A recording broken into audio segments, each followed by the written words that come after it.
Somebody ate a swan tonight. Not a piece of a swan, not a wing, not a drumstick, not whatever part of a swan you'd consider acceptable to eat. A whole swan. Roasted, reassembled in its own feathers, carried into the great hall of Hampton Court Palace on a silver platter by a man in royal livery, presented to a table of lords and ladies who looked at it, nodded appreciatively, and had 2 slices carved off the breast. 2 slices. Then they moved on to the next course. The rest of the swan came back to the kitchen at midnight, still assembled, still in its feathers, still wearing the expression swans wear, which is the expression of an animal that has always known it was too good for this world. 14 courses tonight, 6 hours of eating, 300 people, and somewhere at the bottom of all of it, underneath the gold plate and the beeswax candles and the sugar sculptures that took 4 days to build, a 14-year-old boy from a village you've never heard of is standing in front of a fire that hasn't been below 60 degrees since October, turning a piece of iron with his hands, his shirt soaked through since 7 this morning, a burn on his left forearm healing to a shiny patch, the grease on his face so thick and so constant that he has genuinely stopped noticing it as something separate from his own skin. He's been doing this since 5 o'clock this morning. It is now 11:30 at night. He will never once be seen by anyone eating what he cooked, and in about 45 minutes he's going to hear something in a dark corner of that hall that could get him killed. I make these stories, and I'll be honest, I lose sleep over some of them. Not the sleeping to them kind, the other kind. The kind where you learn something about history and you lie awake at 3 a.m. turning it over in your mind because you cannot figure out how to fit it into the version of the world you thought you lived in. This one did that to me. We talk about royal banquets the way we talk about movies. What was on the table, what the hall looked like, what the king wore, who sat where, the spectacle, the ceremony, the extraordinary, almost hallucinatory abundance of it. We never talk about what the hall looked like when everyone left. We never talk about who cleaned it up. We never talk about the 14-year-old with the burn on his arm who turned to spit for 18 hours, so a man he would never meet could eat 2 slices of a swan and decide the 3rd course was more interesting.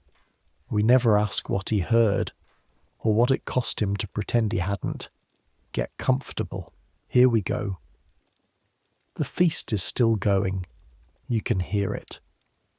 Not clearly, not the words or the laughter or the music you know is up there, because you watched the musicians carry their instruments up the stairs 2 hours ago, and they all had the particular expression of men who understand that performing for someone who has personally ordered executions creates a certain pressure around musical precision.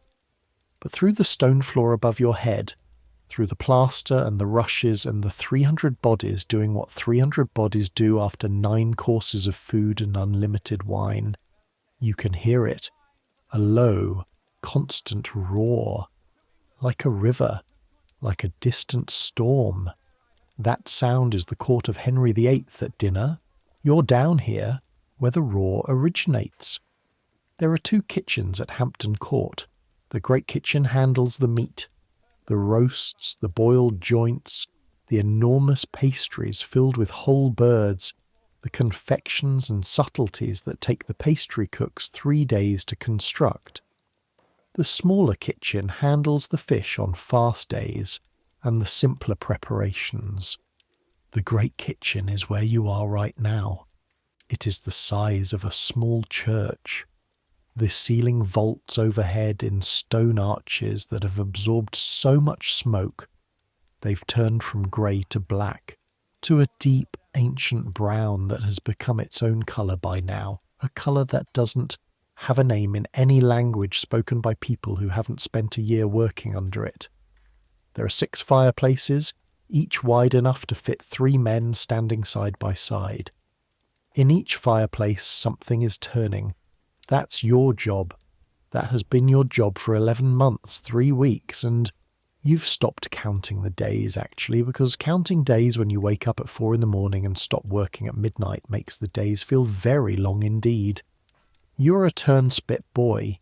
Your name is Thomas Hobbes, not the philosopher, that Thomas Hobbes won't be born for another 53 years.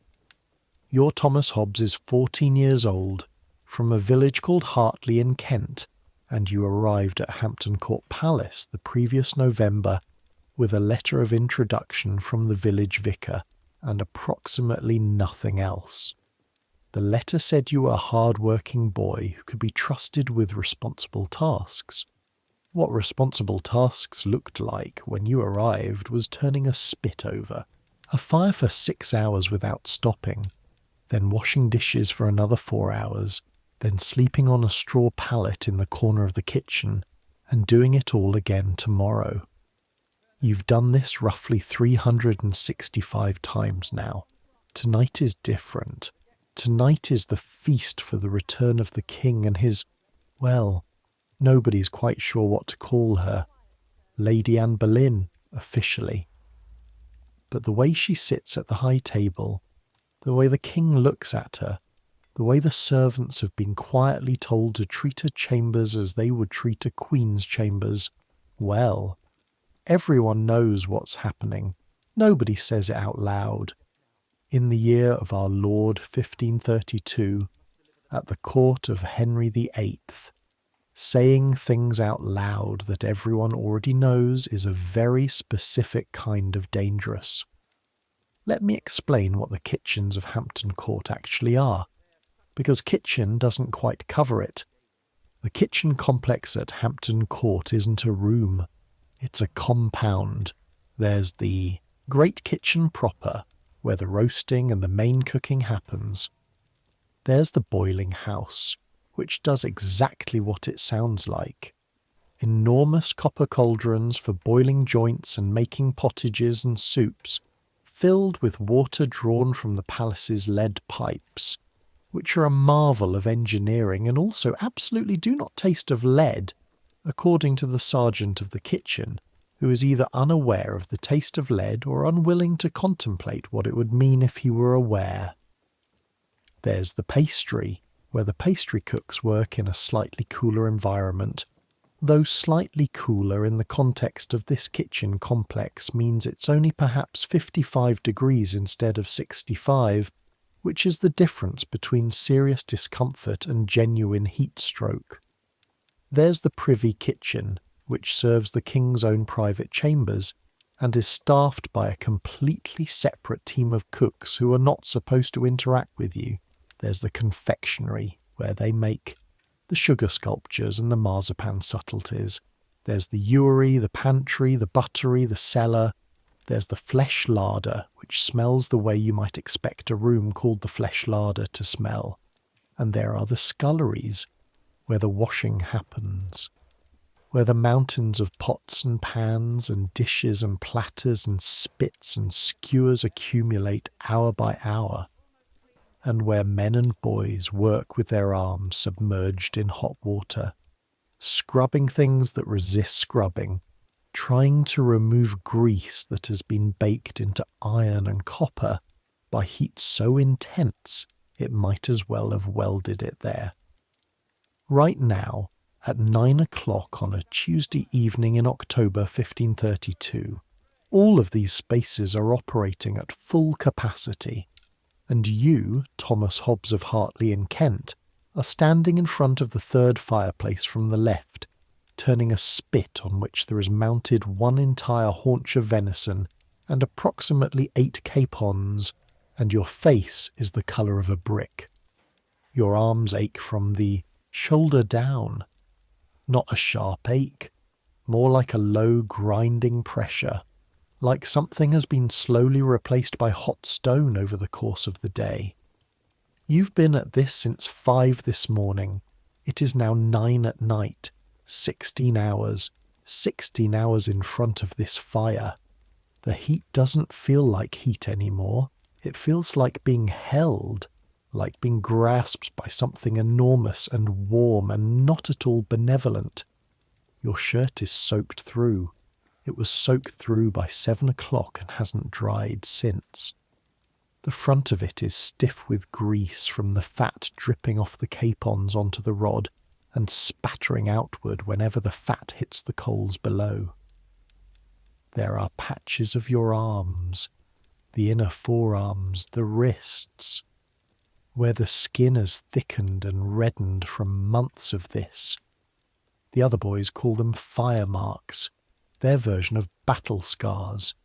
You've got more fire marks than you'd like. The boy working the spit beside yours, the fourth fireplace, is a boy named Will who is 12 and comes from somewhere near Norwich and still cries at night sometimes when he thinks nobody can hear him. You don't say anything about this. You cried at night for your first 2 months. It passes. He's watching the ceiling with the glazed expression of someone who has disconnected his mind from his body as a survival mechanism. You understand this expression. You wear it yourself for approximately 8 hours of every 16-hour shift. How long do you think they've got left? Will asks, without looking at you. Without looking at anything, really. Another 2 hours, maybe. You pause. Maybe 3. He makes a sound that is not a word but contains a great deal of information about his feelings on the subject of 2 more hours. They're dancing, says the third spit boy from the left, which is actually the formal way the kitchen hierarchy refers to boys in your position, as if taking on a name would require also giving you a proper wage. His name is John. He's 17 and has been here 3 years and has the kind of knowledge that comes from watching everything carefully and saying very little. How can you tell? Floor's different. Talking makes a low sound, dancing makes a thicker sound. You'll learn it. A pause. If you're here long enough. This is a thing John says sometimes, if you're here long enough. It's not precisely a threat, more like a geological statement. Many boys have come through this kitchen. Some have stayed, some have left. You turn the spit, the venison drips, the fire crackles, and up above your head, 300 people eat the food you've been cooking since 5 o'clock this morning. Let me tell you what's happening up there. Because while you're down here in the smoke and the grease and the 40-degree differential between the fire side of your body and the slightly cooler side, something extraordinary is happening in the great hall above you. The great hall of Hampton Court was built to impress. Cardinal. Wolsey started it. Henry took it over when he stripped Wolsey of everything he owned, which the Cardinal had been careful enough to facilitate before Henry could have him executed for it. Wolsey was arrested but died on his way to London, which was convenient for everyone's conscience. The hall is 106 feet long, 40 feet wide. The hammer beam roof rises 60 feet overhead, hung with pendants carved so intricately that men have stood in this room for 20 minutes just trying to count the angels. Tonight it's lit by over 300 beeswax candles, not tallow, beeswax. I need you to understand the distinction because it matters. Tallow candles are what normal people use. They're made from animal fat. They burn yellowish and smoky and smell faintly of the animal they came from. They're what you use in the kitchens. It's what lights the corridors. Beeswax candles are different. They burn clean and bright and slightly golden. They smell faintly sweet. They cost 5 times what tallow costs. They're exclusively for the rooms where important people go.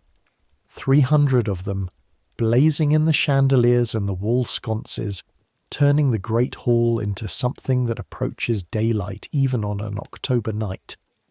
The long tables are set end to end down the length of the hall, covered with cloths of white damask. Damask? a fabric so expensive that the table coverings alone represent more than you will earn in the next 3 years. On the high table, on the raised dais at the end of the hall, the cloth is changed between courses. Fresh linen, every 3 courses, whisked away and replaced with something new and spotless, while the guests are distracted by the entertainment. You haven't seen any of this tonight. You know it because John told you, and John knows because the servers who carry the dishes upstairs describe it when they come back down.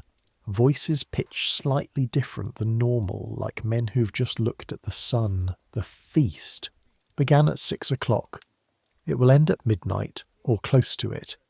In those 6 hours, 300 people will eat somewhere between 9 and 12 courses, depending on how the king's mood is running. Autumn means game in abundance, venison from the chase, which Henry hunted himself this morning, which is why everything started late and the kitchens have been running at emergency pace since noon.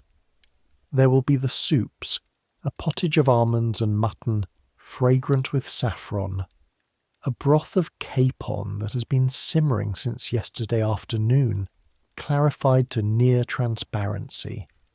There will be roasts, the venison you've been turning all evening, the capons, whole swans in their feathers, the feathers stripped, the birds roasted, the feathers carefully replaced, and the swan presented as if merely resting.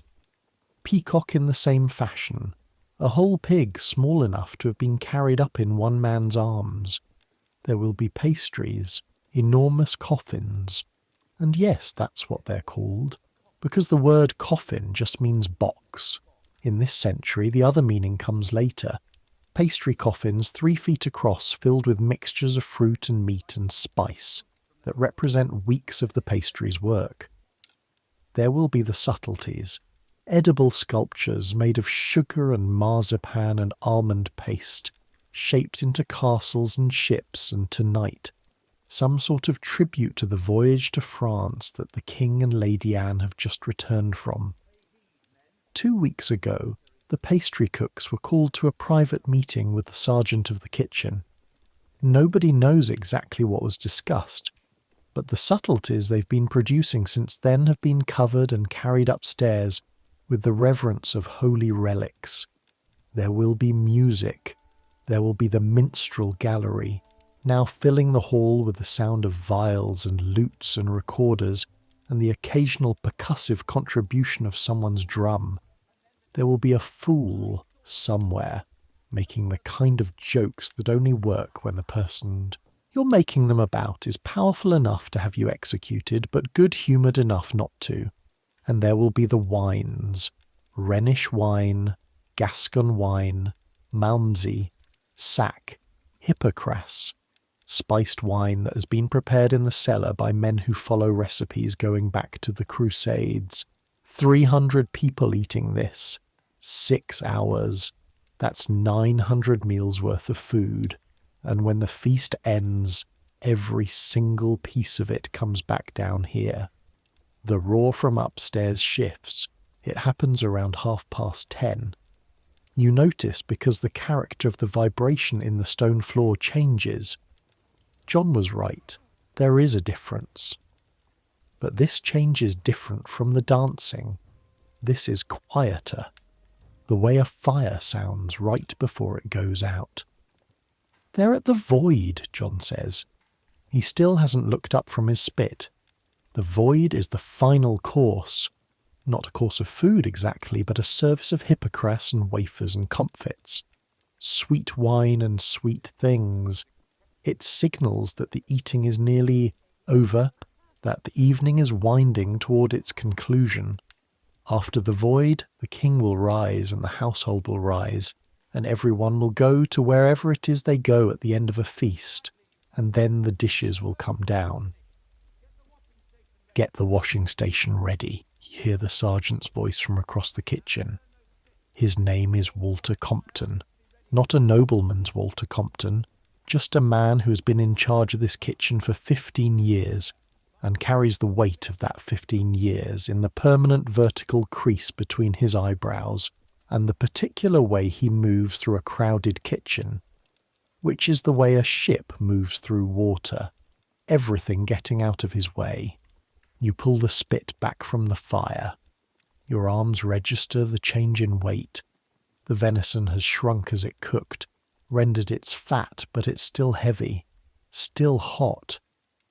The iron of the spit has been at fire temperature for hours. There are rags wrapped around your hands for grip and burn protection, but the rags are themselves slightly charred at the edges. You carry the spit to the carving station, lay it across the iron rest. For a moment, just a moment, maybe 3 seconds, you stand still.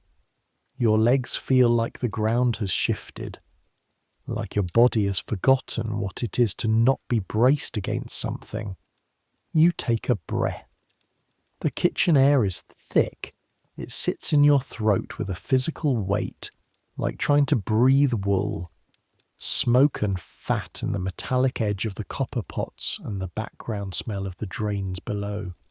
The great drainage system that runs under the kitchens and takes the wastewater and the discarded liquids out to the Thames.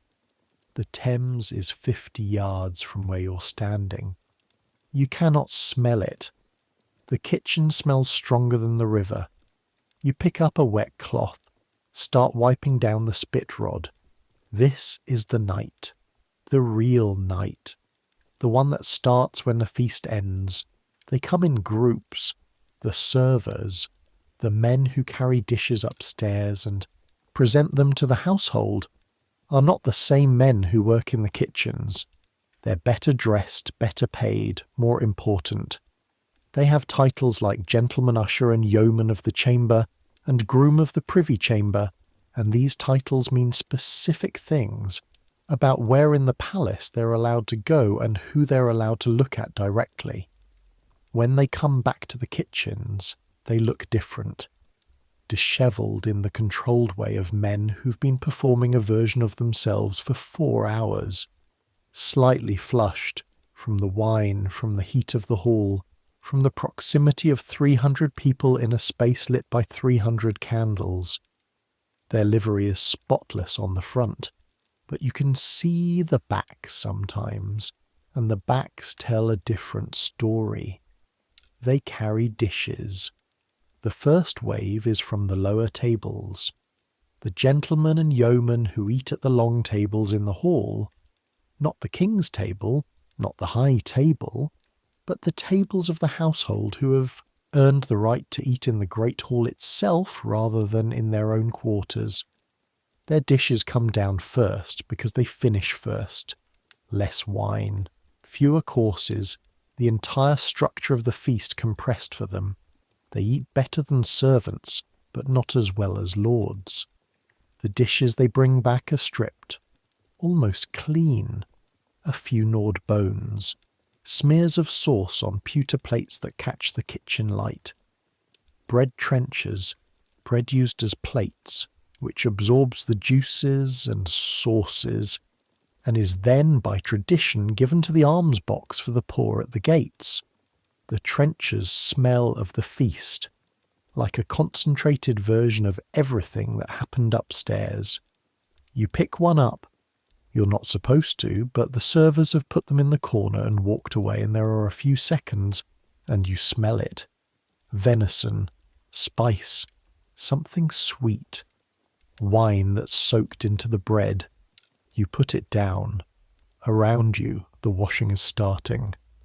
Boys and men with their arms in the great stone, washing basins, hot water, scalding red, scrubbing at the pewter plates with sand and rags.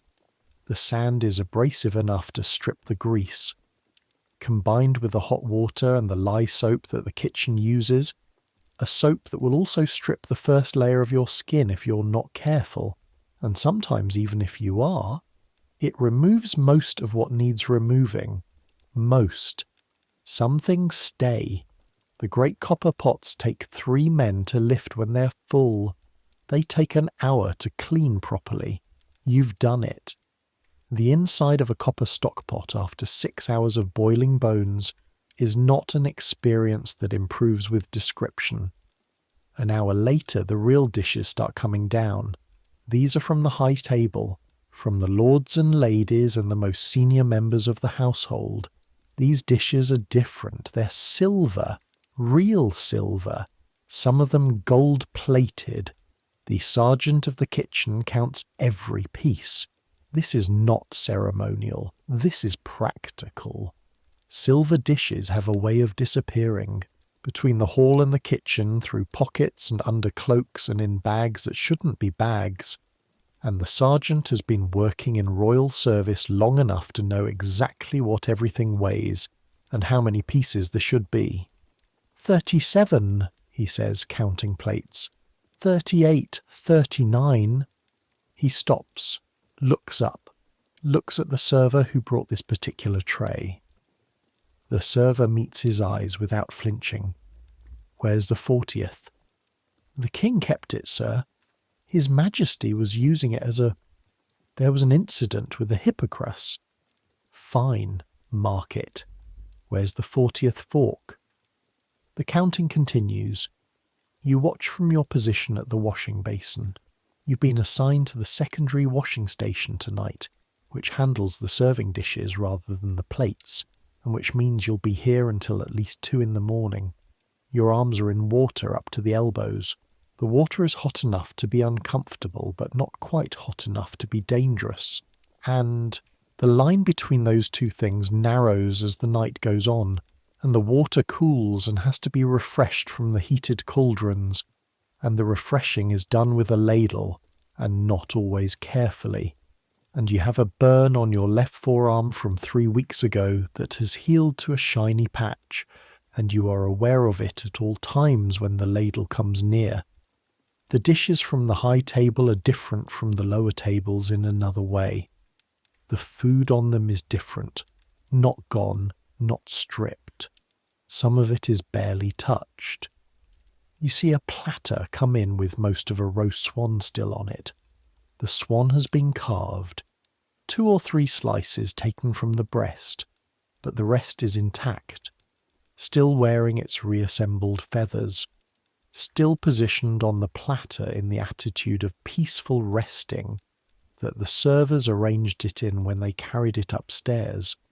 The amount of food that was on this swan, the amount of work that went into it, the amount of work that went into plucking it, gutting it, roasting it, replacing its feathers, carrying it up 4 flights of stairs so that 300 people could look at it, and the king could have 2 slices of breast meat. You look at it for a long moment. You think about what that swan would have meant in Hartley. Fed a family for a week, fed 3 families for 3 days. The kind of food that people in your village see maybe once or twice in a lifetime, for weddings or funerals, and then you roast it and eat every part of it, including the bits you have to boil for 6 hours to make edible. Here, the swan is waste. Eyes on your work, says John, passing behind you. You look back at the basin. What happens to the leftover food is more complicated than you'd think. There's a system. Everything has a system at court, because without systems, 300 people living in close proximity would descend into something between chaos and war, and occasionally even with the systems it approaches this. The system for leftover food is called the system of perquisites, or perks if you're speaking quickly. Here's how it works. First claim goes to the king, which sounds strange because the king produced the food in the first place. It's his food from his kitchen served at his table. But the logic is, any dish that was set on the king's own table within his personal reach is considered to have been touched by his proximity. These go back to the privy kitchen to be sorted and used as the king's personal cooks see fit. Sometimes he wants them again for tomorrow's dinner. Sometimes they go to his dogs, which are enormous and eat extraordinarily well. Sometimes they go elsewhere. It doesn't matter where they go once they reach the privy kitchen. You don't work in the privy kitchen. You don't go near the privy kitchen. The privy kitchen is a separate world. Second claim goes to the senior household officers, the Lord Steward, the Comptroller, the various masters and sergeants. They have the right to specific parts of specific dishes. The sergeant of the kitchen, for example, has the traditional right to the broken meats, anything that has been cut or started but not finished. The usher of the hall has rights to certain of the bread remainders. The rights are specific, historical, and fiercely guarded. Third claim goes to the kitchen staff themselves. This is where you come in. Kitchen staff eat differently on feast nights. Normally you eat from the common mess, a separate meal prepared for servants, simpler than what goes upstairs, still better than what you'd eat at home. Pottage and bread and sometimes meat on good days, fish on fast days. On feast nights, after the great dishes have been sorted and the perquisites claimed, the remainder goes to the kitchen. The word is broken meats, but it means anything that's left. And on a feast like tonight, there's a lot left. Half a venison haunch that nobody finished. Capons stripped of their good meat, but with enough on the bones to make a meal. Bread that can't be returned to service. Sauces that have been removed from the fire and cooled and can't be reheated for tomorrow, without risking something you'd rather not risk. The men and boys of the kitchen eat these things at a trestle table in the corner of the room, standing up in whatever order they finish their work. You're not going to be eating for a while. But the thought of it, the half venison haunch sitting in the corner wrapped in cloth, waiting, has been sustaining you through the last 2 hours of washing with a specificity that is almost meditative. Fourth and final claim goes to the almoner. The almoner is the household official responsible for charity.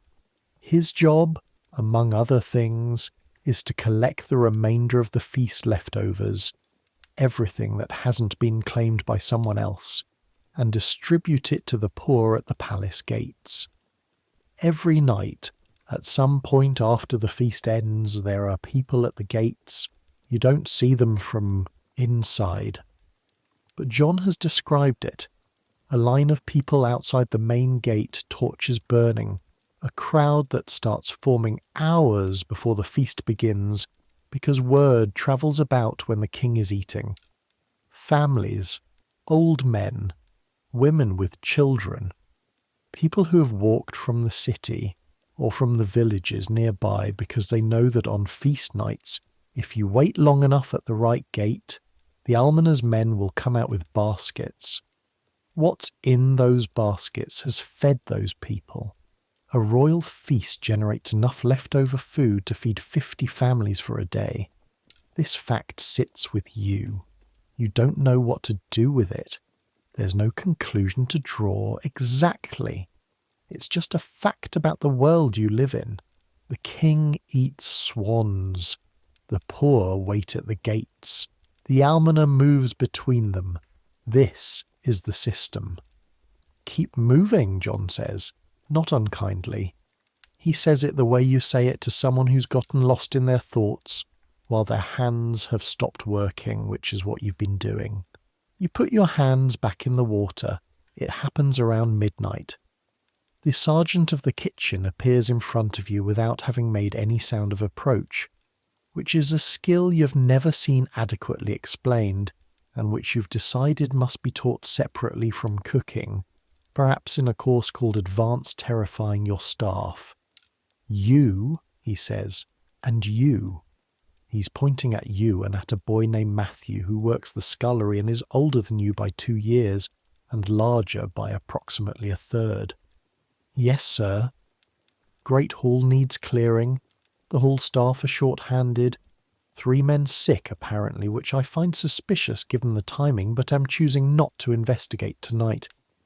You'll go with Thomas Blackwood, one of the senior servers, and do exactly what he tells you, and touch nothing that he doesn't instruct you to touch. Yes, sir. Nothing. He holds eye contact for a moment. I mean nothing incidentally either. Nothing that ends up in your pockets. Nothing that ends up anywhere except where Thomas Blackwood tells you to put it. He waits. Yes, sir, you say, because he's waiting for it. Go.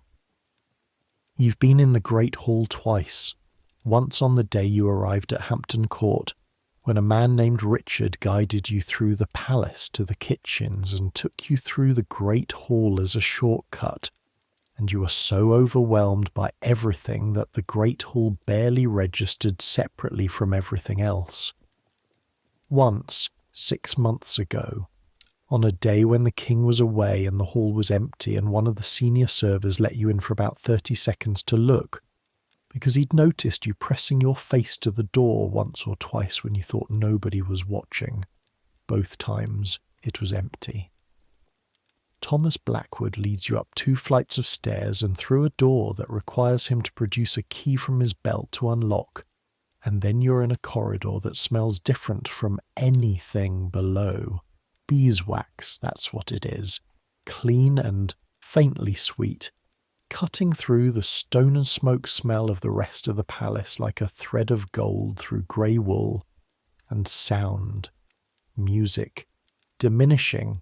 Somewhere ahead and to the right, the musicians are packing up their instruments, and you can hear the specific sound of a lute being wrapped in cloth, a sound so delicate and careful that it seems to belong to a different world from the one you've spent the last 16 hours in. Thomas stops at a set of double doors. He looks at you and Matthew. You're here to carry, he says. That's all. You pick up what I tell you, you carry it where I tell you, you put it down when I tell you. You see anything. A pause, carefully weighted. Anything at all. You saw nothing. Understood? This is an interesting instruction. You don't know what it means yet.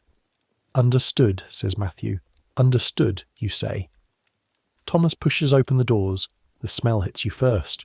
Not what you expect. Not something bad, or not only something bad. It's a complicated smell. A smell made of layers in the same way the kitchen smell is layers, but different in character. Beeswax candles, the good ones, still burning though half of them are guttering low. Spiced wine. Hippocras. You can identify it now after months of smelling the ingredients being prepared below. Roasted meat, cooled, the fat congealing. A subtle shift in character from the smell of meat fresh from the fire. And underneath, earthier, the rushes on the floor. They put fresh rushes down before a feast. Dried grasses and reeds strewn over the stone floor, sometimes mixed with dried flowers and herbs for scent. After 300 people have walked on them for 6 hours, the rushes are a different thing. Compressed and damp with spilled wine and dropped food and the accumulated passage of 300 pairs of feet. They smell like a hayfield after rain, organic and warm, and underneath even that the smell of candle smoke, the tallow from the lower sconces which have been burning for 6 hours and are producing a thread of black smoke that rises to the ceiling and joins the layer of haze collecting in the roof beams. You breathe all of this in. Then you look up. The hall is enormous. You knew that. You've been told that. You saw it briefly twice before. But seeing it by the light of 300 beeswax candles in the aftermath of a feast it's different from empty, different from the anticipation of the feast. It's something you don't quite have a word for. It looks like the aftermath of a battle, but a battle where everyone was very well fed. The long tables are still standing, stretching away from you down the length of the hall. The white damask cloths are no longer white. They're spotted and stained in ways that you will spend the next several hours trying not to look at too closely. Red wine in spreading halos, grease in translucent patches, sauce in elaborate drips and splashes that speak to the vigour with which the food was enjoyed. Some of the cloths have been partially removed already, rolled back at the corners where servers have begun the preliminary work of clearing. Others are still laden. Dishes, plates, cups, flagons, the architectural remnants of a meal that filled this room for 6 hours. There are dogs, 3 of them, large and well-fed, moving between the tables with the purposeful air of professionals. These are not strays. These are the king's dogs, or at least dogs belonging to someone important enough to have their dogs in the great hall during a feast. They have been here throughout the evening, receiving scraps from various hands, and now they're doing the secondary work of cleaning, working the floor, their noses finding things that fell below table level, bones and fragments of bread and whatever else 300 people managed to drop. The largest dog, some kind of wolfhound, grey and enormous, coming up to your waist, looks at you when you enter with an expression of absolute non-threatening assessment. He has decided you are not a threat. He returns to the floor. You watch him for a second. Then Thomas Blackwood says quietly, "Left side, start the back. Bring the plates to the near door, stack them on the table we set up in the corridor, and you go to work." The first table you clear is at the far end from the high table, the end where the household gentlemen sat, less important, and they ate accordingly. Their table is cleared like the plates that came down to the kitchen, mostly stripped, the bones and remnants of food pushed to the edges, the plates scraped. But there are other things. Under a napkin that has slid off the table onto the bench, a small leather pouch, not heavy enough to contain coins. You pick it up, feel through the leather, hard small shapes, round like beads. You put it on the corner of the table for Thomas to deal with. A knife, fallen between bench and table, the blade tip stuck in a gap in the floor. Rushes, a good knife, personal knife, not the serving cutlery which has its own inventory. The handle is carved horn with a small device engraved at the top, a family crest. Someone will be looking for this tomorrow. You lay it beside the pouch. A glove. One glove. Fine kid skin, well worn. The leather softened by use. No sign of its partner. Half a folded note. The paper water-stained where wine has touched it. The ink running. You can't read it clearly. Your reading is functional but not expert. But you can make out a few words in the part that hasn't run. By Saturday, the agreed sum, if the matter is not resolved. You put the note with the other things. Around the hall, similar accumulations are building on the corners of the tables. Lost property, dropped cutlery, a ring, a plain gold band, a man's ring, lying in a drift of scattered Ipocras wafers that someone knocked from a platter. These things happen. People eat and drink for 6 hours in candlelight, and things go missing. Some of it will be claimed tomorrow, some of it won't. The ring is different. The ring will be given directly to the usher of the hall, who will make inquiries. You move up the table. The middle section tells a different story. Here, midway between the respectable but not important lower end and the grand upper, reaches near the high table, is where the eating was most enthusiastic. You can tell by the state of the tablecloth, which is not merely stained but transformed. This section of damask has participated in something. The remnants here are different. Not just bones and scraps, but portions. Real portions. Significant amounts of food that has been served and not eaten. A whole capon, mostly untouched, still in its serving dish. A platter of some kind of cold fish preparation, herring in sauce, you think, that hadn't been touched at all. The sauce dried slightly at the edges where it's been exposed to the warm air of the hall. You look at the fish. You look at it for longer than you should. You've been awake since 4 this morning. You had a hunk of bread and a bowl of pottage at noon, and nothing since. It's now past midnight. The capon in the dish smells of the spices that went into the sauce it was cooked in. Ginger, you can identify, and cinnamon. Something floral that might be rosewater. Thomas Blackwood is at the other end of the hall. You pick up the capon serving dish and carry it to the corridor. You do not eat anything. You think about it very precisely and exactly, every moment of the 50 steps between the table and the corridor, and you do not do it. You set the dish down on the sorting table. One of the other servers who's working the corridor, a man you don't know, older, with the look of someone who's been doing this for decades, glances at the capon, glances at you. Smart, he says, quietly, and looks away. The high table is on a raised platform, the dais at the end of the hall, 3 steps up, its own cloth, which has already been partially removed. The clean folded sections showing white against the stained remaining sections, like a map of where the eating was heaviest. Thomas Blackwood handles this section himself.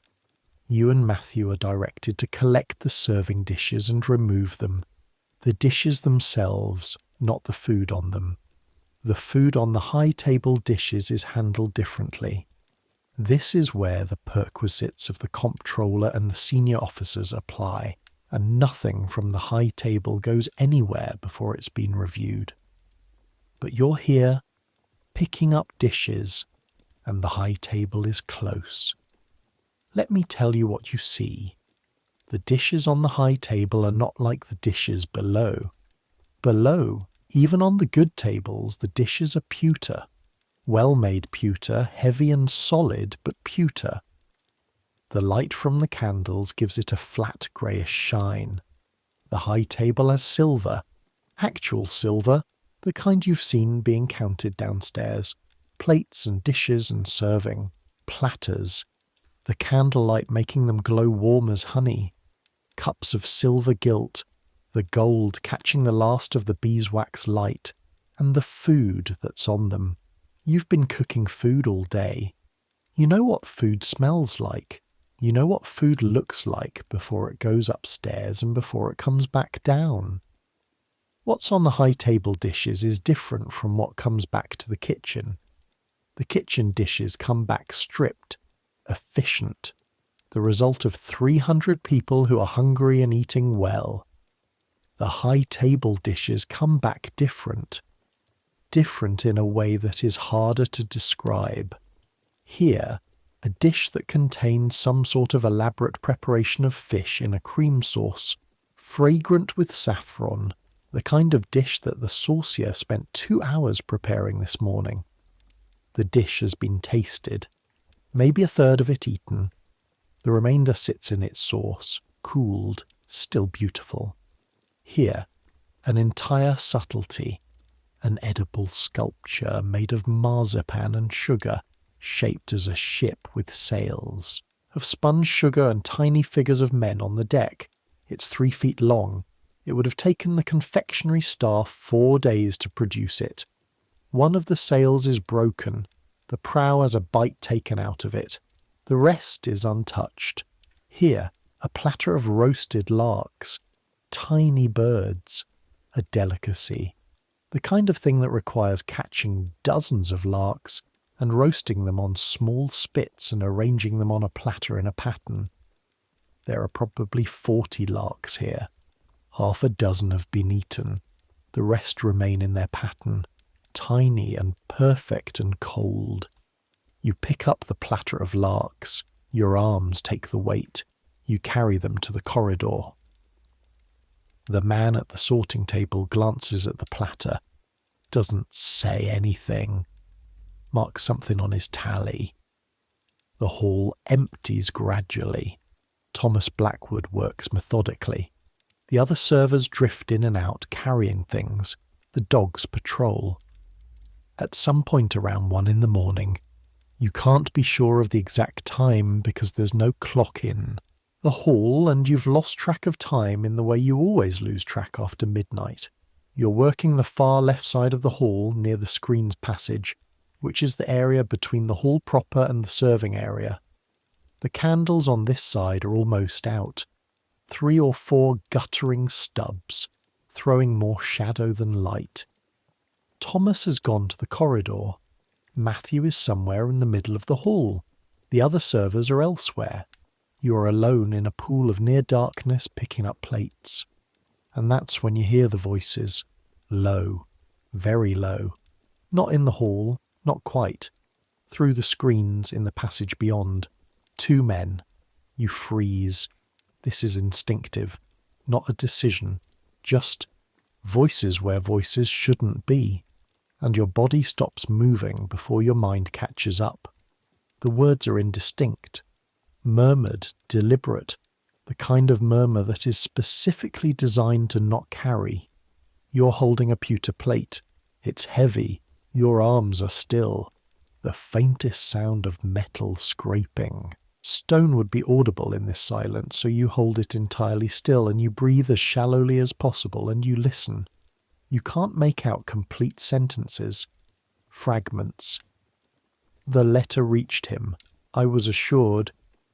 Assurances mean nothing without, if she becomes queen.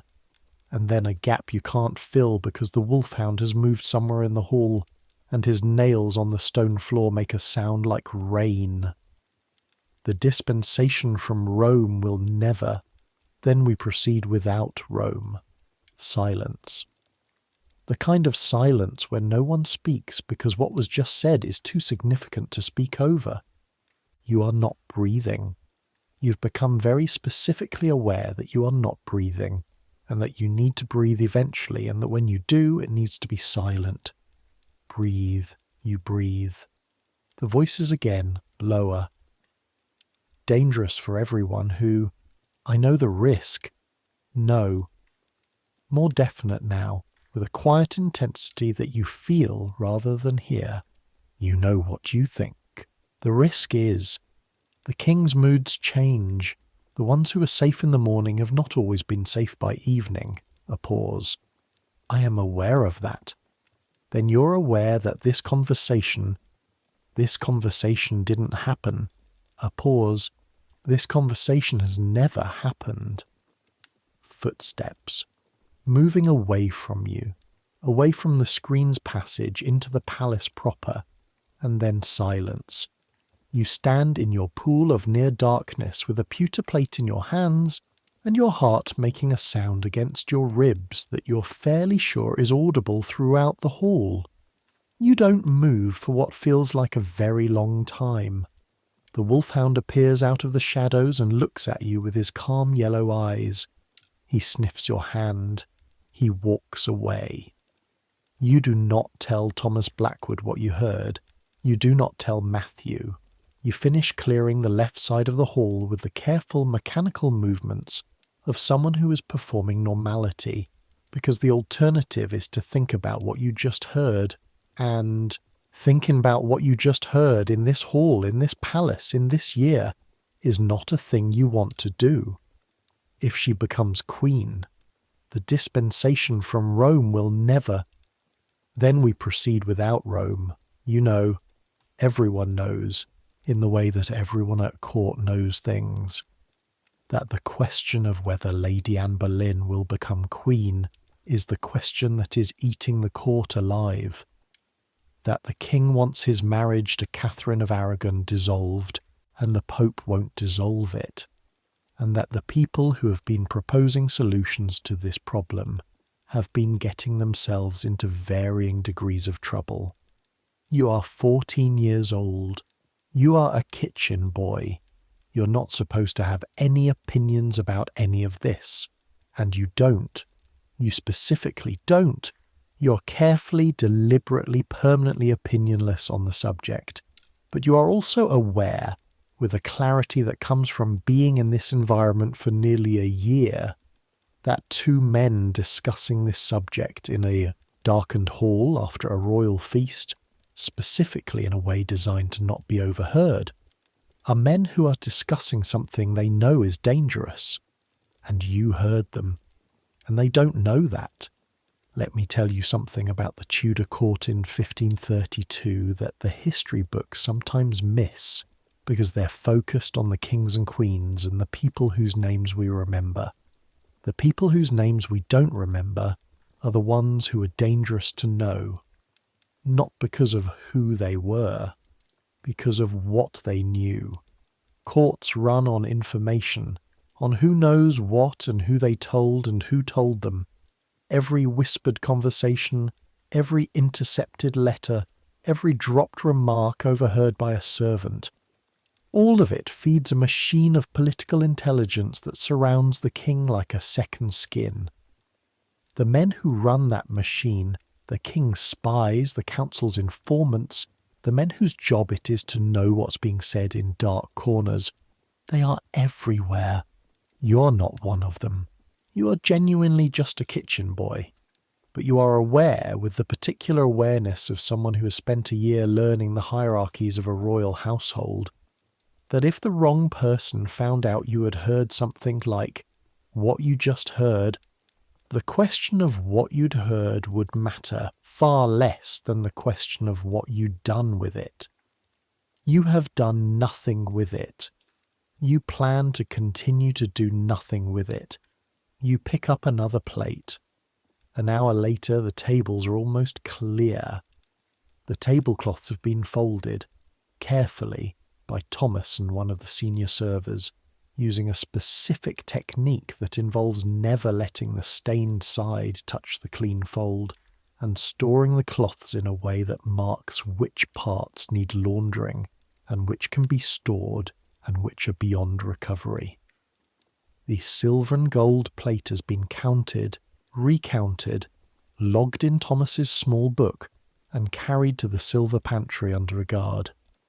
2 men for that job, always 2, one to carry and one to witness.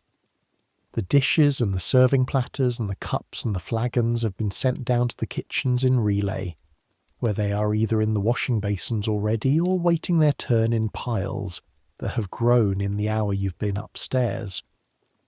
The dogs have been collected by someone you don't recognise, a man in the livery of the king's chamber who appeared and said a quiet word and led the wolfhound away into the palace with the other dogs following in a loose train.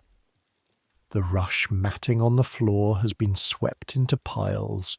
This is the last stage of the clearing, done with wide brooms, sweeping the ruined rushes into mounds near the doors. They'll be removed properly in the morning, taken outside and either composted in the kitchen gardens or burned, depending on their state. New rushes will be laid for tomorrow. What's left when all of this is done is the hall itself. You've been moving through it for the past 2 hours without having a moment to simply look at it.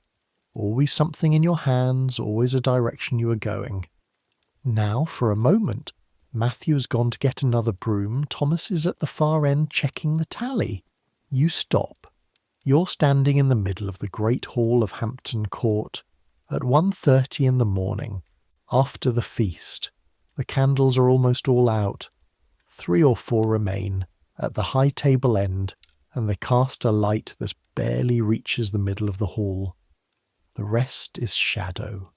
Deep, old shadow, the kind that has been living in the corners of this room since the room was built, retreating for the hours of a feast, and then returning as the candles die.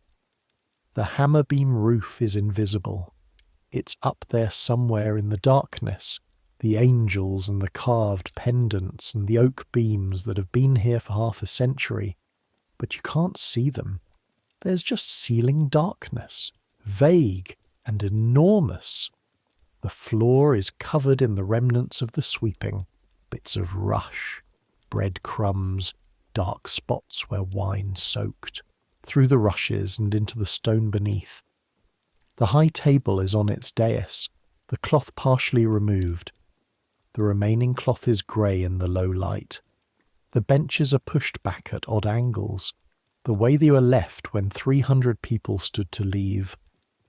The hall looks like a room that has just been abandoned, like the people left in the middle of something and haven't come back yet.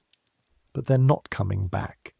They're in their chambers, in their beds, sleeping off the feast, dreaming whatever dreams people who eat larks and drink hippocras dream.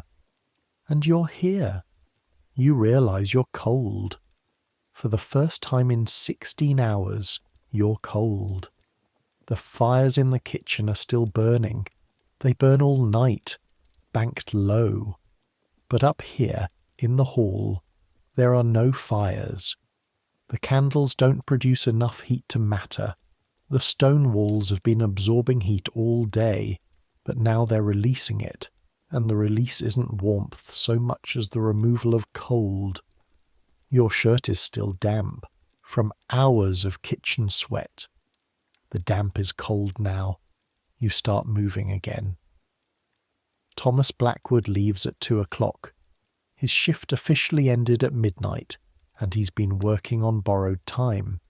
He hands over to a man named Robert, who has the seniority to oversee the final clearing, and he goes. Robert is not like Thomas. Thomas is quiet and precise and makes you feel by his manner that you are being trusted with something important even when you're just carrying plates. Robert is a man who's been awake since 5 in the morning and expects you to share his opinion of the situation, which is that the situation is very bad and getting worse. Right, he says. Floor, brooms. You and Matthew sweep. The rushes are heavier than you expect.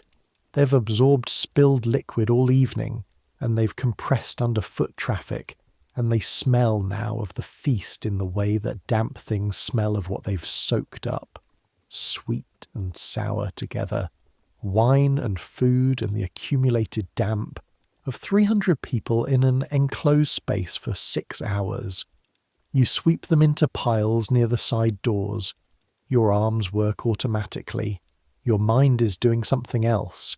It keeps returning, without your permission, to the 2 voices in the screen's passage. Then we proceed without Rome. You know what that means. You don't want to know what it means, but you know. The king wants an annulment that Rome won't give him. Proceeding without Rome means... what? Creating his own authority? Break in with the Pope? People have been saying this is possible for months. People have also been saying it's impossible. People have been getting into trouble for saying either. The 2 men in the screen's passage sounded like men for whom this was not a theoretical possibility, but a practical problem with the specific timeline. If the matter is not resolved. The water-stained note you found on the lower table. You hadn't thought about it at the time. You push the rush pile to the edge of the sweep zone. You think, I am a kitchen boy. I turn spits. I wash dishes. I did not hear anything in the screen's passage because I was not in the screen's passage. I was clearing plates from the left side of the hall, and the only things I know about are spits and dishes and which suppliers pad their invoices when the sergeant isn't watching. You think, that is exactly what I know. You sweep the floor. You come back down at 3. The hall is as clear as it's going to be tonight. What you've done is the rough work, the clearing of the debris. Robert thanks you, which surprises you. He doesn't seem like a man who thanks people. You didn't touch anything, he says. It's not quite a compliment. More of an observation, the kind that implies a question. No, sir. Good lad. He looks at you for a moment. You understand why that matters. Yes, sir. Because if you had, and it came out, and it always comes out, it would be the end of your time here and possibly more than that, depending on what you'd touched. Yes, sir. He nods and walks away. You go back to the kitchen. The kitchen at 3 in the morning is a different place from the kitchen at 6 in the morning. At 6 there's frantic energy. The fire's being coaxed up. The deliveries arriving, the day's first orders from the sergeant, the clattering, shouting, steam and smoke business of feeding several hundred people before they fully wake. At 3, there are maybe 15 men still working. The senior cooks have gone to sleep. The washing is still happening. It never fully stops on a feast night. But the pace has dropped from emergency to resigned. The fires are banked. The copper cauldrons are cooling, their contents transferred to clay storage pots. The smell at 3 in the morning is different. Less smoke, more grease. The cold renderings of fat congealing on surfaces that were hot 6 hours ago, and are now just a slightly warm memory of heat. John is sitting on an upturned bucket near the first fireplace, eating. He's eating from a bowl, the leftover pottage from the servant's supper, hours old, probably cold now. He's eating with the focused, unhurried concentration of a man who has decided that this is the most important thing happening in the world right now. He looks up when you come in. All done, all done. Sit down. There's another upturned bucket. You sit. John hands you a hunk of bread and a piece of cloth with something wrapped in it. You unwrap it. Cold capon. Not the elaborate capon from the feast, not the saffron and spice preparation. Simpler, but real food, real meat, enough of it. Eat, John says. You eat. The capon is cold and slightly dry, but it's the best thing you've tasted in approximately 7 months. Your body receives it with the gratitude of something that has been running on empty and is now, finally, being filled. You feel it in your chest first. Warmth moving downward, the physical sensation of sustenance arriving where it's needed. Then your hands loosen slightly on the bread. Then the ache in your shoulders becomes less immediate, as if the food has reminded your body that it exists beyond the ache. You eat steadily, without speaking. Across from you, John finishes his pottage and sets the bowl down and does the thing he does where he seems to be watching the fire even though the fire is just coals now, not doing anything interesting. Long night, you say, finally. They're all long nights, John says. Some are longer. A pause. You went up, he says, to the hall. Blackwood took me and Matthew. I know, I saw you go. He pauses. And? You think about this for a moment. Big, you say. Bigger than I remembered. Messier. John looks at you for a moment. That specific look he has. The look that has been evaluating you since the day you arrived, and that you have never quite figured out. Anything else? No, you say. Just clearing. He holds the look for one more second. Good, he says. Matthew goes to sleep at 4. He's sleeping in the corner on the straw pallet, the specific kind of unconsciousness that falls on people who've been physical for 20 hours and have finally been given permission to stop. The washing is done. The kitchen surfaces have been wiped. The storage has been arranged. The preparations for tomorrow, the soaking of dried peas, the trimming of the game birds that will need to be ready for the midday meal, the proofing of bread dough that will need to be in the ovens by 5:30, are being handled by the 2 overnight men specifically employed to maintain the kitchen through the dead hours. You should sleep. You've been awake for 23 hours, but you're not sleeping, not yet. You take the back stairs. The back stairs of Hampton Court are not the grand staircase. They're not the staircase that guests see, or even the one that servers use. They're the maintenance stairs. Narrow, steep, stone, lit by nothing, existing for the purpose of allowing the people who keep this building running to get from one level to another without being seen. You've used them hundreds of times. Your feet know them. You go up, past the kitchen level, past the level where the hall is, past the main household floor, up to the roof. There's a place on the east side of the palace roof, just above the kitchens, where the chimney stacks cluster together and the lead flat roof section is wide enough to walk on, where you can stand and see the river. John showed it to you 4 months ago, on a Sunday afternoon, the only afternoon you've been given freely since arriving. He said, "You look like you need to see something bigger than a kitchen." He was right. You stand between the chimney stacks. They're still warm. The kitchen fires below are banked but not out, and the warmth rises through the brick and into the October air in a way that is specific and useful when the air is cold. The air is cold, October at 4 in the October morning, the ski starting to pale in the east above the trees of the park. The first intimation that the dark isn't permanent. The Thames is visible from here. Not clearly. There's mist on the river this morning, the low-lying mist that sits on moving water in autumn when the air temperature drops below the water temperature, and the mist turns the river into a silver-white absence in the landscape, a ribbon of not quite visibility running west to east toward the city. You can see the city.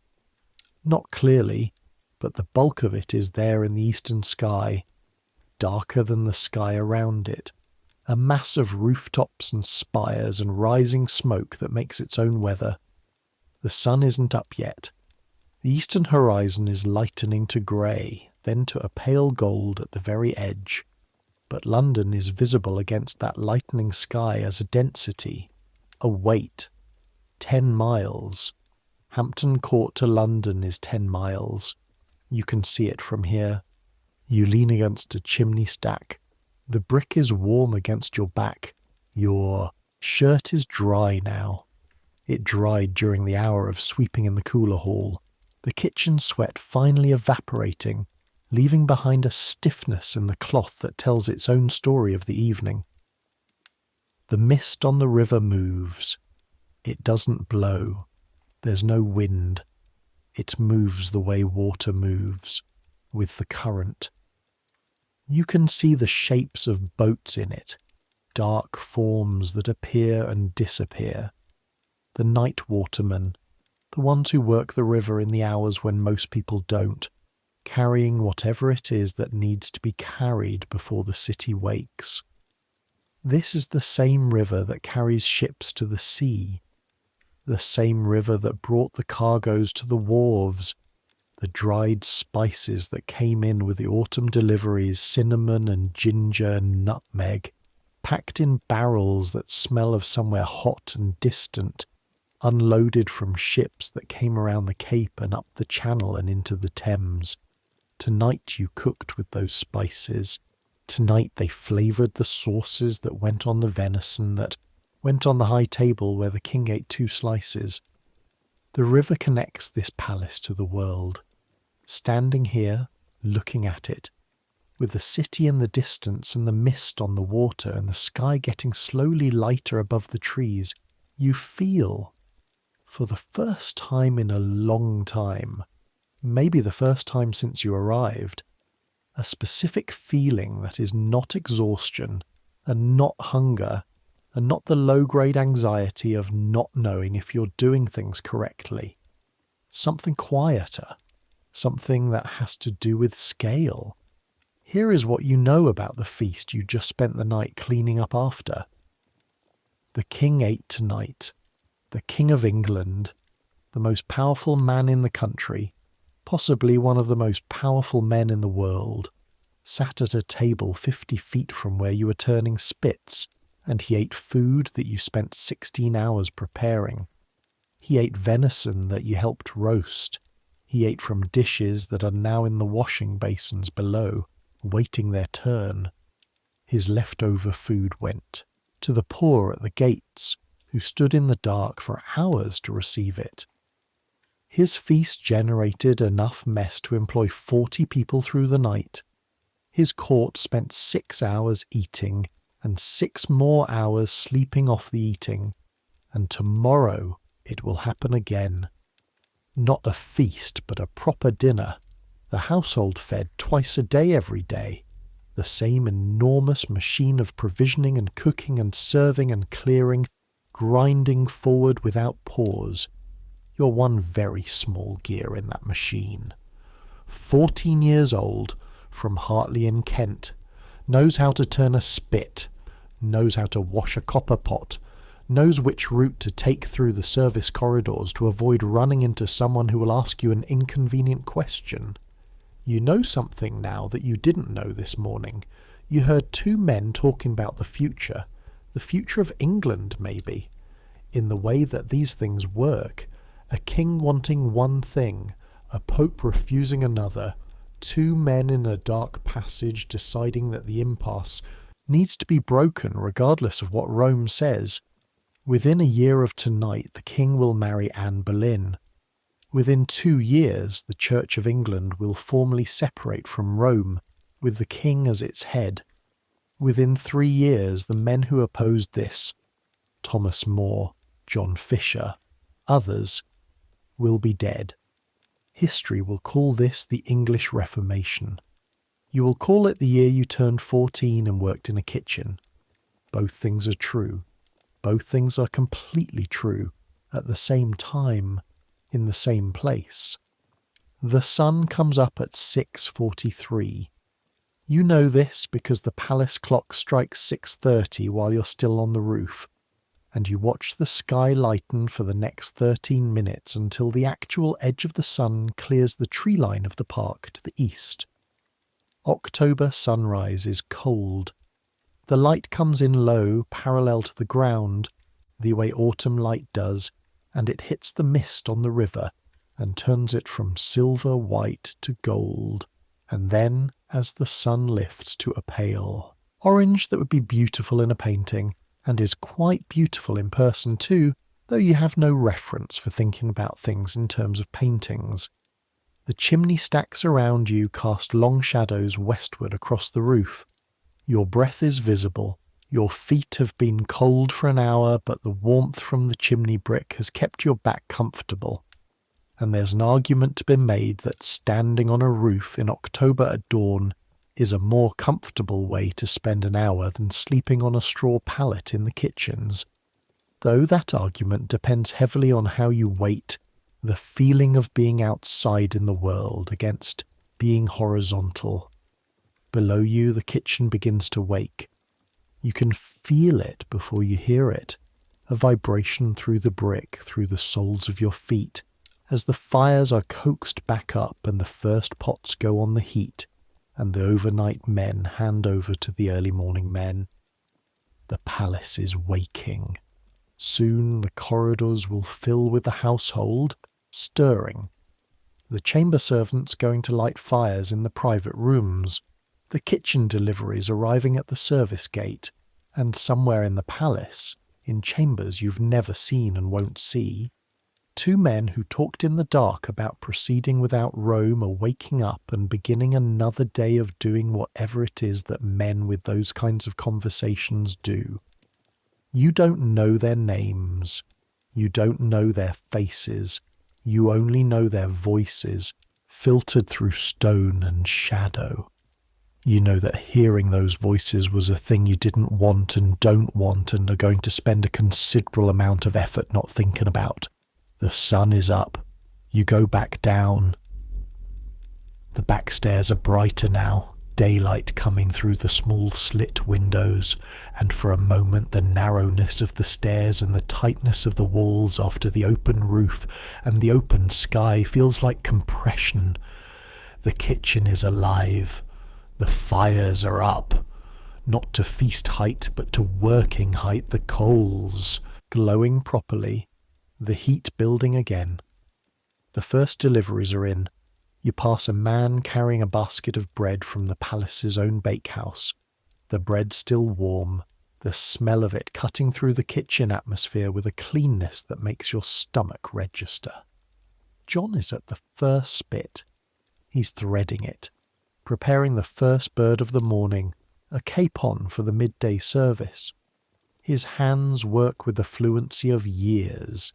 He doesn't look at what he's doing. He looks at you. Sleep. I see the spits. Will can handle the morning. He's done it before. You're no use to anyone in your state. He paused. Sleep. That's the job. 2 hours minimum. You stand there for a moment. The kitchen smells of fresh bread and cold ash, and the first hint of warm meat from the capon John is preparing. The sounds are the familiar sounds. Iron on stone, water, fire. Your legs feel it. Your back feels it. The places where the 16-hour shift and the 2-hour haul, clearing and the hour on the roof have accumulated into something that approaches geological fact. 2 hours, you say. 2 hours, John says. The weeks after the feast are the ordinary weeks. They blur the way ordinary weeks do when you're working 12 to 14 hours every day. The days acquire their rhythms, the firing of the kitchen, the morning deliveries, the preparation, the service, the cleaning, the preparation again. You learn things. You learn the difference between the way a bird sounds when it's properly cooked versus when it needs more time. The fat has a different crackle. The sergeant tells you this and you don't believe it until you've heard it a dozen times, and then you can't unhear it. You learn that copper pots need to be scrubbed with a specific kind of circular motion to get the tin lining clean without scratching it. Scratched tin is dangerous. The copper underneath leaches into the food. One of the older boys, a boy named Henry, not the king, just a boy named Henry, though in this century that's not as unusual as it sounds, shows you the motion once and makes you practice it until the sergeant is satisfied. You learn that the sergeant, Walter Compton, is not a cruel man. He's a demanding man, and he's a man who has no tolerance for carelessness. And there's a difference. Carelessness in a kitchen kills people. Demanding prevents carelessness. Walter Compton has worked in this kitchen for 15 years, and in that time there have been 2 deaths. One fire accident and one knife accident, and both happened before he arrived. He mentions this sometimes, not to boast, more like a man who has made a specific promise to himself and is reporting on its progress. You learn that John has worked in this kitchen for 11 years since he was 6, and that he has never in those 11 years taken a day completely off. Sundays he works the morning shift. Feast days he works double shifts. He sends money to his family in Lincolnshire, a mother and 3 younger siblings, and what he sends is the difference between them eating properly and not. You learn this because one day, in October, you see him write a letter, laborious and slow, forming each word with the concentration of someone for whom writing is not natural but necessary. He sees you watching. "Can you write?" he asks. "A bit," you say. "The vicar taught me." "Then write this for me." He hands you the letter and dictates the rest, carefully, pausing between phrases to make sure you've got it right. It's a letter about the money he's sending, the amount, when his mother should expect it from the carrier. He tells her about the palace, briefly, in terms that are deliberately unspecific, not what he sees or hears, but the general conditions, the food, the health. "I am well. The work is hard but steady. Do not worry." You write it down. You hand it back. He reads it, lips moving slightly, following the words. Nods. "Good," he says. "Neither of you mentions this again. Winter evenings when the work is done and the fires are banked and there are 20 minutes before sleep makes continued consciousness unreasonable. John sometimes talks. Not often, not at length. John uses words the way he uses money. Carefully, with a specific purpose, not wastefully, but some evenings. "You know why the feast is like that?" he says one night, out of nothing in particular, while both of you are sitting near the dying embers of the third fireplace. "What way?" "That much food, for 300 people, the whole spectacle of it." He pauses. "It's not because they're hungry." You wait. This is how conversations with John work. He says the first part and waits to see if you understand it before he continues. "They're not hungry," you say. "They're showing something." John nods slightly. "What?" "Power," he says. "It's always been power.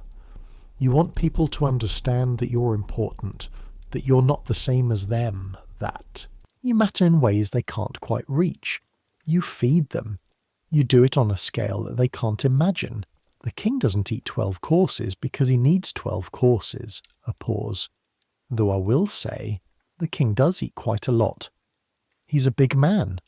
He's a very big man. But that's not the point. The point is, when you walk into that hall and you see the silver plate and the sugar sculptures, and the roast swan reassembled in its own feathers, you know something about where you are. You know how the world works. You know who matters. You think about this. Does it work? Evidently, John says, given that people have been doing it since before there were kings, since before England was England, human beings and their feasts. He looks at the embers. They'll be doing it long after we're gone. You think about the feast, the hall, the 300 people eating. We made that, you say, the feast. We made the food, John says. The feast is something else. We're not part of the feast. He pauses. We're what makes the feast possible. A distinction. You sit with it. Does that bother you, you ask? John is quiet for a moment. I make the food, he says, that feeds the most powerful man in the country. When he goes to war, my food goes with him. When he needs his courtiers impressed, my food does the impressing. When the diplomats come from France, and the king wants to show them what England is, my food is part of what they see. He looks at the embers. It's not nothing, he says. No. It's not everything either, he stands up. Sleep, he says. You sleep. Christmas at Hampton Court is its own species of event. The feast you worked was an autumn feast, significant but not uniquely so. Christmas is different. Christmas is 12 days. 12 days of feasting, 12 days of entertainment, 12 days of the household at full ceremonial height, the great hall deployed as the public face of the kingdom in a way that requires everything to be larger and more elaborate than anything you've done so far. The preparations start 3 weeks before. You've been given a new responsibility. Not officially. There are no official promotions in the turnspit boy hierarchy, because the turnspit boy hierarchy doesn't admit to having a hierarchy. It's just boys and spits and fires and whoever yells at you. But effectively, you've been given responsibility for the 4th fireplace during the Christmas preparation period, which means you're responsible for training the boy who was put in your old position at the 3rd, a new arrival named Peter who is 13 and from Shropshire and cries more than Will did. You do not tell Peter that crying stops. That's John's line, and it belongs as John. What you tell Peter is, 3 turns, then the next handle. Don't let it stall.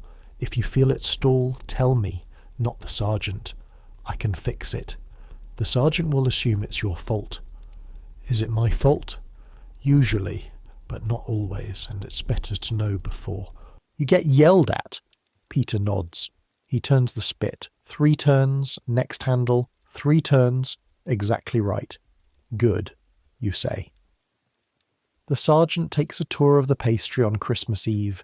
He stands in front of this year's sugar sculpture, an elaborate forest scene with real branches incorporated into the structure, sugar animals among the sugar trees, and looks at it for a long time without speaking. The head pastry cook, a man named Richard, who has been cooking in royal service for 20 years, stands beside him. The sergeant says, "The bear." Richard says, "Yes, it's a bit. I know. The proportions, I know," Richard says. "We ran out of time." The sergeant looks at the bear, which you'll agree if you look at it does look more like a large dog than a bear. "It's in the back," Richard says. "Among the trees, nobody will see it clearly." "I see it clearly." "You're looking for it." A pause. "Nobody else will look for it," Richard says. The sergeant exhales. "Fine." He walks away. Richard looks at the bear. "I know," he says to the bear. "I know." Christmas night, you're in the hall again. Not to clear it this time. Different role. The sergeant, for reasons that are not entirely explained to you, has decided that the extra hands needed to support the hall service on Christmas Day include 2 kitchen boys, you and a boy from the pastry named George, who have proven reliable enough not to cause incidents. You're not serving. You're supporting, carrying from the corridor to the serving station at the edge of the hall the dishes that have come up from the kitchen and been arranged in the corridor and need to move the final 30 feet to the serving table. You're in the hall itself, in borrowed livery, a coat that fits you in the general approximate sense that it is a coat, and you have a body. In the hall, during the feast, the noise is the noise you've been hearing through the floor for a year, from below, the human hive sound that you learn to distinguish between talking and dancing, and the specific frequency of the end of a meal. From inside, it's not a roar, it's specific. Hundreds of specific voices having hundreds of specific conversations. The sound layered but not blurred, not from where you're standing at the edge of the hall near the serving area. The candlelight on the silver is exactly as the servers described it. You believe them now. What you look at, what you can't stop looking at, in the seconds between carrying things back to the corridor and picking up the next dish, is the hall, the whole hall, the full hall. This is what you've been feeding. Not just the people at the high table, not just the important people, but all of it.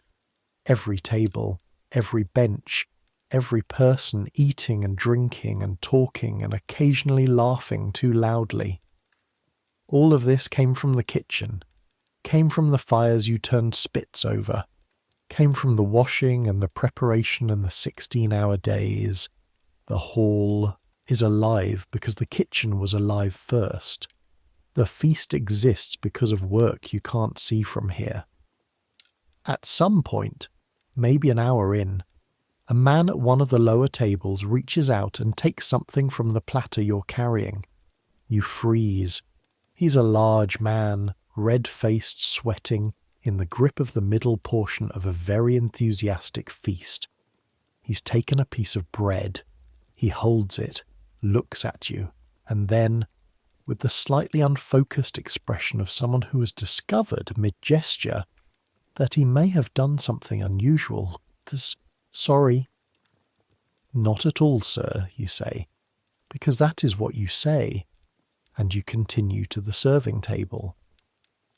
Thomas Blackwood looks at you when you deliver the platter. You say nothing. He says nothing. He presents the platter. The feast continues. In January, a man is arrested. You learn this from a delivery boy who's developed a sideline in corridor intelligence that is either very useful or very dangerous depending on how you look at it. "Thomas Wyatt," he says. "They took him to the Tower. Thomas Wyatt is a poet, a courtier, a man who, and this is the part that everyone who knows about the arrest is careful to keep their voice low about, is said to have had some kind of involvement with Lady Anne before the king expressed his interest. He's released within a few weeks. it comes to nothing. But in the time between the arrest and the release, you watch the kitchen very carefully. You watch the faces of the men who hear the news. You watch the sergeant's expression when someone mentions it. Nobody says anything outright, but you notice things. The way conversations stop when someone approaches unexpectedly. The way certain topics are abandoned rather than concluded. The way John, who never looks surprised, looks unsurprised in a specific way when he hears news that should be surprising. The court knows how to keep its face, and you, 14 years old, from Hartley and Kent, turn in spits in the kitchen of Hampton Court. You're learning it too. You think of the voices in the screens passage. You think, whoever those men were, they knew what they were talking about. The king's moods change. The ones who were safe in the morning have not always been safe by evening. You think, I heard nothing. You go back to your fireplace. 3 turns, next handle. 3 turns, spring comes. You've been at Hampton Court for a year and a half now. You're taller. Your arms are different. Not just the fire marks, but the actual substance of them. The muscles that weren't there when you arrived. A year and a half of iron spits and copper pots and heavy basins of water has changed the architecture of your body in the specific way that sustained physical work changes bodies. Your hands are different. The right hand, the dominant one, the one that turns the upper spit handle, has a specific callus on the palm where the iron meets the hand, and the callus is so permanent now that you suspect it will be there until you die.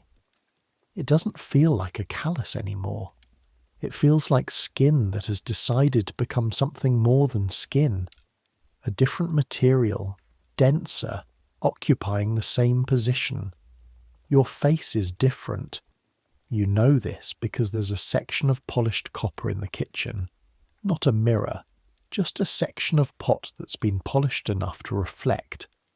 And sometimes when you pass it, you catch a glimpse of something that is related to the face you arrived with, but not identical to it. Older, harder at the edges, less surprised by things. You're not surprised by much anymore. You find, one spring morning, that you're giving directions. A delivery boy, new, 16, from somewhere in Surrey, is lost in the service corridor trying to find the pastry, and he asks you. You tell him. Not just which direction, but the specific way you go to avoid the area near the yeoman of the guard's quarters, where there's always someone standing who will demand to know your business, and the shortcut through the store that cuts 3 minutes off the route. You tell him all of this in about 30 seconds. The boy thanks you and goes. You watch him go. And you realize you know this place, not just the kitchen, the whole palace, or the service layer of it, the invisible layer that keeps the visible layer functioning, the routes and the shortcuts and the people to avoid and the people to defer to, and the things that are allowed and the things that look like they might be allowed, but very much are not. You know it, the way you know the spits, the way your body knows it before your mind catches up. You're becoming someone who belongs here. Belonging is strange. You didn't choose Hampton Court.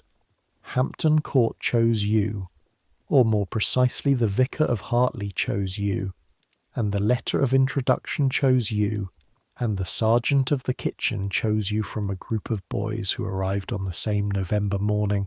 4 of them, and 3 of them were sent away, immediately. You were kept because, and the sergeant told you this once, briefly, in the context of explaining why something else was happening. You listen to instructions without making the face.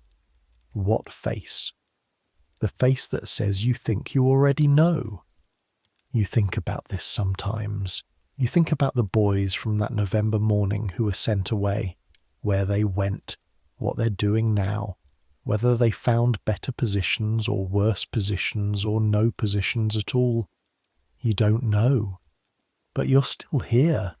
The kitchen is hotter than it has ever been, or the same as it always is. The same as it always is feels hotter in July when the outside temperature is already high and the fires are not interested in the season. You've been turning spits for almost 2 years. You know things you didn't know. You know that the smell of fat in a fire changes as the fat renders. Sweeter first, then sharper, then the specific smell of well cooked. You know this as music almost. Scale of smells that tells you what's happening without looking. You know that the hardest part of the work is not the physical part. The physical part is just effort. The hardest part is staying present through the middle hours of a long shift, when your mind has exhausted every thought it started with, and nothing interesting has happened for 4 hours, and the fire and the spit and the smell are so constant. They've become the texture of the world rather than things in the world. You stay present by noticing small things. The exact colour of a coal at peak heat, blue-white at the centre, orange at the edges. The sound of the copper pot in the corner, which makes a specific sound when it's about to boil over, that is different from the sound it makes when it's just simmering. The way Will, still 12 somehow, though he must be getting closer to 13, turns his spit with his left hand even though he's right-handed because the left side handle is more ergonomic, and he figured this out without being told. Small things. The small things are how you stay. August. There's to be a feast tomorrow. A summer feast. For reasons diplomatic enough to require subtleties but not important enough to require 12 courses. The preparation is underway. You're at your fireplace. The preparations feel different this time, not less demanding. The preparation is the preparation. It doesn't care about your feelings about it. But your relationship to it is different. A year and a half ago, the night before the feast that you cleaned up after, you spent working from 5 in the morning to midnight on a feast you never saw. You turned spits for 16 hours and washed dishes, and then found yourself in the Great Hall at midnight, in a version of the world that seemed separate from the world you usually inhabited. Tomorrow you will spend the day preparing food for people you will not see eating. This is still true. This will always be true. The kitchen and the hall are not the same world, but you know more now about what you're making and for what purpose. You know that the venison you're preparing right now, threading onto the spit, securing it properly, checking the balance so it turns evenly. This venison will be on a table in a hall where someone has spent days planning the arrangement, where someone has laid damask cloth that represents months of wages, where the candles burning will be the good beeswax ones. You are, in a sense that John articulated and that you're still working out the edges of, part of all of that. Not visibly. You will not be thanked. No one eating at the feast tomorrow will think about where the venison came from or who turned it. But the venison will be there because you turned it, and you will have turned it well, because you know how now, because you've been learning for a year and a half, and the learning is starting to feel like knowing. You go up to look at it. This is a choice you've started making, when you can, in the afternoon before a feast. Before the hall fills, before the service begins, in the hour when the setting is finished and the candles are lit and the tables are dressed and everything is in place. You go up and look. Thomas Blackwood lets you in. He's been letting you in for 4 months now, on feast afternoons for a few minutes, with the same absence of explanation that characterizes most of the interactions in this palace. He opens the door and you go in and stand in the hall for 5 minutes and come back out, and that is that. This afternoon the hall is set for 250 people.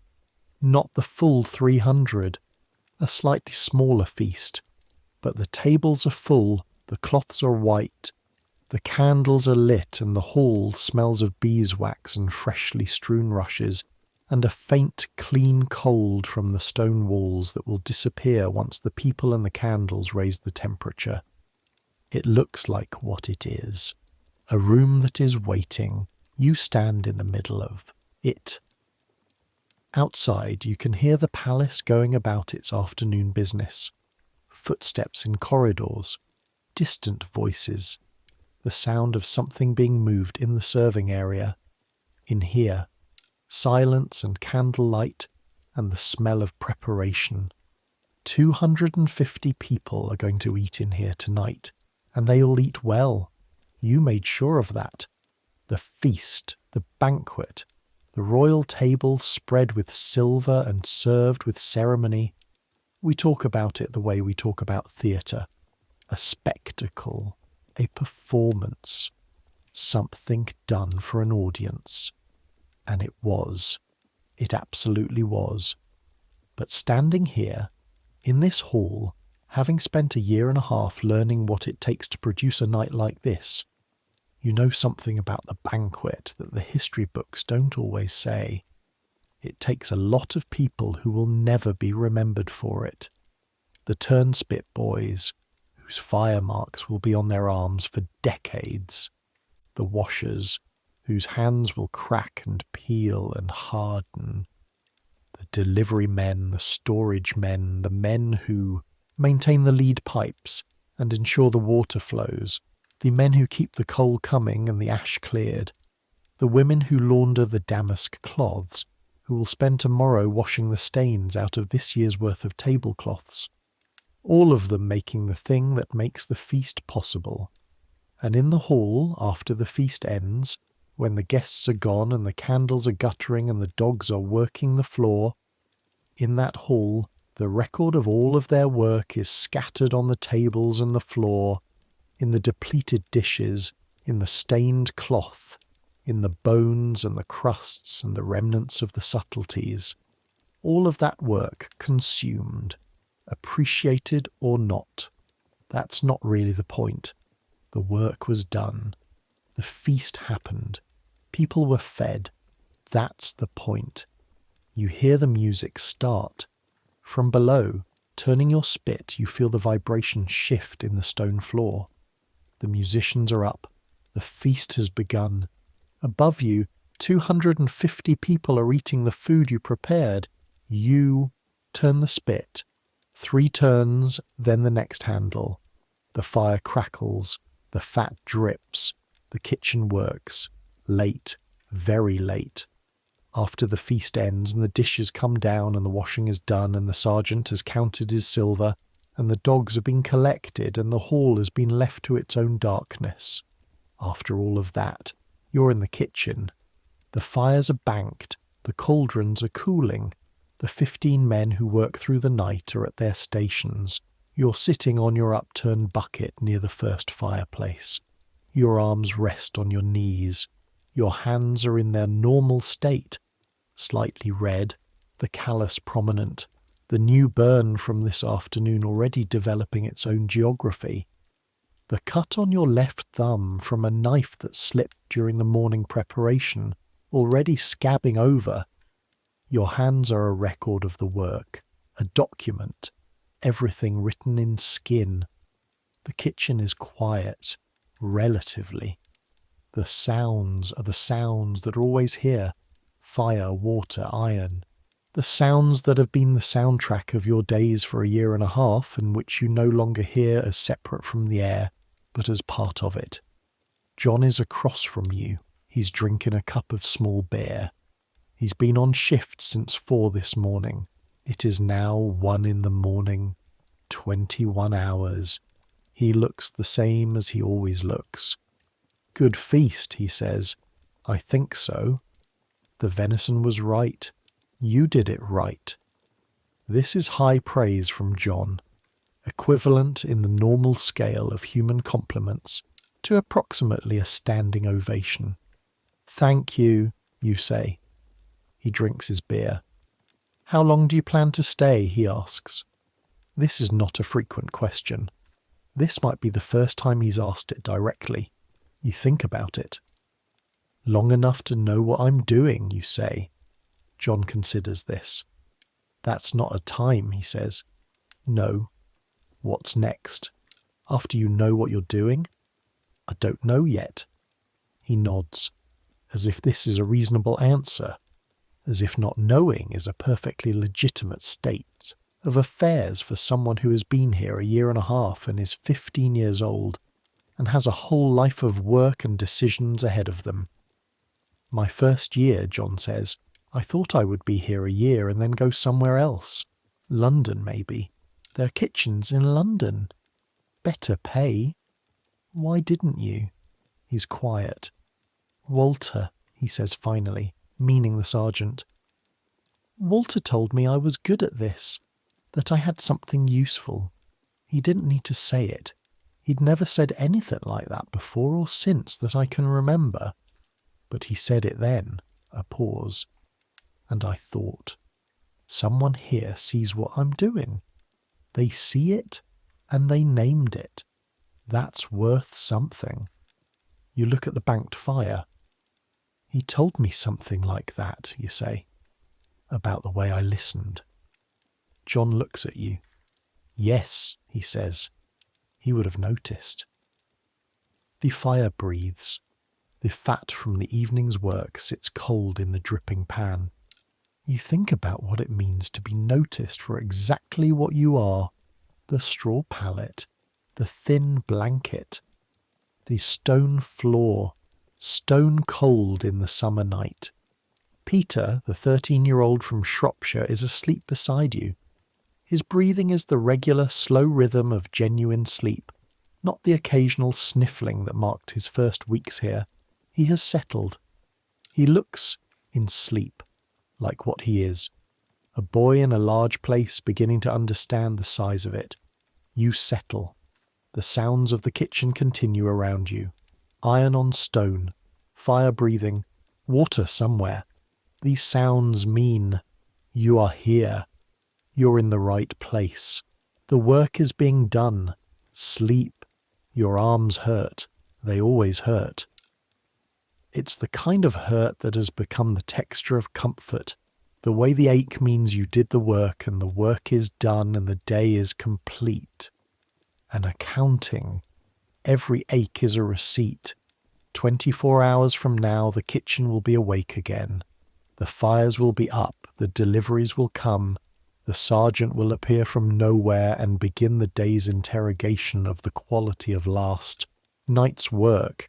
The spits will be threaded, the fat will drip, the food will go up to the hall where people will eat it, and you will not be seen, and you will not be thanked, and the feast will happen as if it always happens, as if it rises fully formed from the hall itself, as if the great hall generates its own silver plate and its own roasted venison and its own sugar forests, as if no one had to do the work. But you know what it took. You know what the hall looks like when the guests are gone, and you know who put it back together, and you know what it means to be the person who turns the spit for 16 hours, so that someone 3 floors above can eat 2 slices of breast and leave the rest. That knowledge is yours. Nobody can take it. Nobody can eat it. Tomorrow there will be more spits to thread. Tomorrow there will be more dishes to wash. Tomorrow there will be more deliveries to receive, and more fires to feed, and more hours of standing in the heat with the grease on your arms and the smoke in your eyes, the same as yesterday, the same as today, the same as all the days stretching out ahead. But that's tomorrow. Right now, in this moment, you're warm enough, fed enough, safe enough. You have a roof over your head, and work that matters, and a man who says good when you do the work right, and a dozen boys who have been where you are, and a fire that keeps the cold back, and food in the corner from a feast that fed 300 people tonight. That's more than a lot of people have. That's everything some people never get. The sounds get quieter, or you're listening to them less. The fire is just warmth now. The iron sounds are just the building settling. The stone floor under your body is just the world, the actual world, solid and cold and there. Somewhere outside, the Thames moves. It moved before you were here. It will move after. The water doesn't care about feasts. It doesn't care about kings or courts or the question of whether England will break with Rome or whether two men in a dark passage spoke too loudly about things that could get them killed. The water just moves, west to east, past the palace, past the gardens, past the kitchens that hum and smoke below the great rooms, past the wharves where the ships tie up, out to sea. The kitchens of Hampton Court Palace will operate for 3 more centuries. Not these exact kitchens. They'll be modified and changed, and the great fireplaces will eventually be replaced, and the lead pipes will be replaced, and the whole complex will be altered as cooking changes, and as the palace changes, and as England changes beyond recognition. But kitchens of some kind, in this building, feeding the people who live here and the people who visit, until the palace becomes a museum and the feeding stops being necessary because the living stops. The boys who turned the spits, dozens of them over 3 centuries, their names are not recorded, their fire marks are not preserved. The calluses on their hands were taken by the ground when they died, which they did as people do, and the ground kept them. But every feast that was eaten in the great hall above was eaten because of them.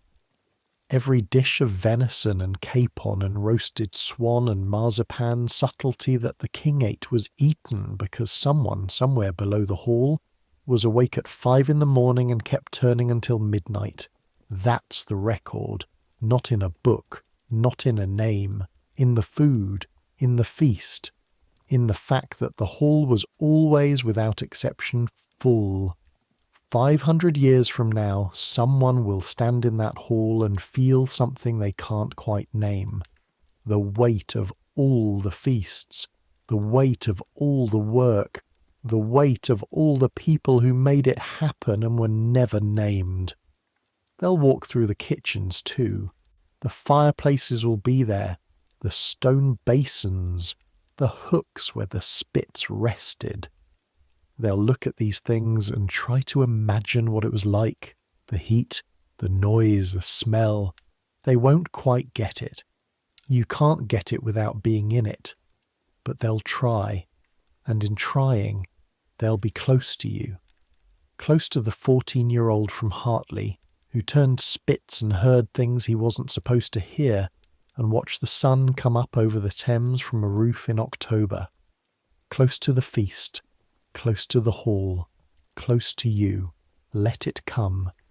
Let sleep take you the way the feast took the hall, completely, warmly, without reserve. Let the sounds of the kitchen fade into the sounds of sleep. Let the iron quiet. Let the fire breathe itself down to coals, and then to warmth, and then to just the memory of warmth. Let the Thames keep moving. Let the city keep glowing. Let the 2 men in the screen's passage keep their secrets. Let the sergeant count his silver in the morning. Let the almoner take the baskets to the gates where the people are waiting. Let all of it continue, without you, for now, just for now. You've earned this rest.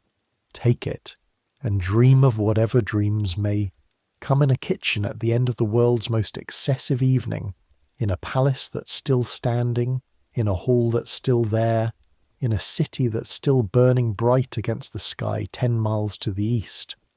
Some things change. The hammer beams hold, the river moves, the feast begins again. Good night.